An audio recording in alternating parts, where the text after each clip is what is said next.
Hello everyone, welcome back. Today I'm going to be talking about Anne of Green Gables, and I'll only be talking about the first two installments. I'm talking about the Megan Follows version. You might know Megan Follows from Reign. She played Catherine de Medici. So let's get right into it. So the Anne of Green Gables version that I am talking about came out in the 80s, and it came out in 1985. That was the first one, and it's based on the story by Lucy Maud Montgomery, Anne of Green Gables. And in this story we meet an orphan girl who ends up at a farm, and they are expecting a boy but it's actually a girl, and she ends up being adopted by this couple. And as time goes on, she ends up starting to go to school, and there's a guy called Gilbert who ends up basically falling for her. Now, when they first meet, they're both in school, and all it is between them is academic competition. And then as time goes on, they actually develop a romantic relationship. But things don't really happen that quickly across the first two films anyway. Like, by the end of the first film, Gilbert and Anne are like best friends, and then by the end of the second film, they're basically preparing to get married. Also, Anne has a best friend called Diana, who is from a very rich family, and Diana is very humble in spite of her rich origin, and she becomes really close friends with Anne. A lot of people consider Anne to be like autistic coded, which I think I would agree with, because Anne is very outspoken, and also very intelligent and very wordy, and she's always ready to defend others, defend herself, and speak her mind. She's very open, and it shocks people because within their society, like, girls are expected to kind of like sit down and be quiet, children are expected to kind of like be seen and not heard, and so she's very like odd, I guess, in their society. And Anne also has quite a sad background. Like, she was orphaned quite young, her parents were both teachers and they died, and before she came to the farm, where she was not very good.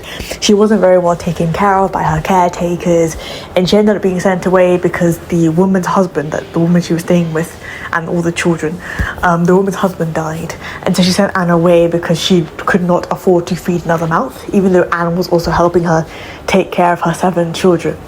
So Anne, by the time we meet her in the beginning of the film, has already been through so much, and you watch her as things progress and as she gets closer to Gilbert, and it's a really beautiful journey about somebody who is born into difficult circumstances, but through the help of others and through their own grit ends up being taken out of that.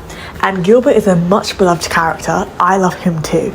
And in the second film, especially when Anne is already kind of established within the society and garnered the respect of her neighbours, Gilbert begins to propose to her, and she rejects him. She rejects him outright. She's like, I won't marry you. She's kind of scared of marriage. She's kind of scared of having kids. She's kind of scared of that stuff. And so it takes Gilbert having tuberculosis in order for her to then agree to marry him. And before they even get married, she goes to work as a teacher, and she's trying to do her own thing and be an independent woman. But while she's doing that, she realizes that the world is not as easy as she thought it was, and she goes to work as a tutor, but she doesn't really enjoy it. It's not the best time ever. And so when she returns back to Prince Edward Island, she realizes what is really important to her, and that's really the people she grew up around. And she still wants to be a teacher, but she wants to stay where she grew up, essentially. And Gilbert's dying of TB, and she goes to him and she's like, I love you, I miss you. And he says the same thing to her, because he nearly married another girl, but then he disengaged with that woman and said, Anne, you're the only one for me, and they ended up getting married, which is really nice. The only thing I would say, which I think I've never heard anybody say this, I think it's an unpopular opinion, you might even think me very stupid for saying it, but I'll say it anyway. There is a scene in the second film where when Anne rejects Gilbert, he yells at Anne and says, I hope somebody, hurts you the way you've hurt me, in rejecting him. And I thought, honestly, as good of a guy as Gilbert is, that is a little bit of a red flag, to be saying that you wish that she was just as hurt as you are. Like, I completely understand that he was hurt, but to say that he wishes she was also hurt when he's supposed to be the love of her life is a little insane, a little unhinged, and I couldn't really get fully behind that. But like, aside from that, I still believe this is a very beautiful love story about a close-knit community, and these are the kind of stories I always enjoy watching or listening to. Let me know what you think about Anne of Green Gables in the comments below. If you like my channel, please subscribe. Like this video, please hit the like button below. Thanks everyone for listening. Bye.